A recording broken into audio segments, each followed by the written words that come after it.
తెలంగాణ ప్రజానీకానికి, తెలంగాణ బ్రాహ్మణ సమాజానికి నేను ఒక విజ్ఞప్తి చేస్తూ ఉన్నా. మొన్న 12వ తారీఖు నాడు జరిగిన మా కౌంపల్లి సత్యనారాయణ సన్మాన సభలో అది మీకు నేను వాడిన పదం ఏమన్నా బాధగా అనిపిస్తే నేను వాపసు తీసుకుంటున్నా.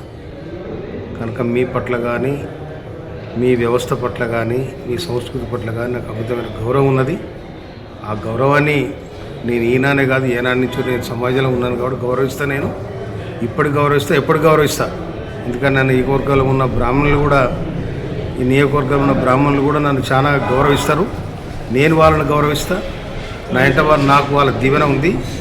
కానీ సమాజానికి, బ్రాహ్మణ సమాజానికి ఒకవేళ మీరేమైనా బాధపడితే నేను చాలా విచారణ వ్యక్తం చేస్తున్నా, వాపసు తీసుకుంటున్నా నేను. కనుక మీ అందరూ కూడా విజ్ఞప్తి చేస్తున్నాను నేను. అదే క్రమంలో దీన్ని అడ్డం పెట్టుకొని బీజేపీ వాళ్ళు మీ మధ్యలో మా మధ్యలో గ్యాప్ పెంచాలని ప్రయత్నం చేస్తూ ఉన్నారు. కనుక దీన్ని గమనించాలని ప్రజానీకానికి విజ్ఞప్తి చేస్తాను.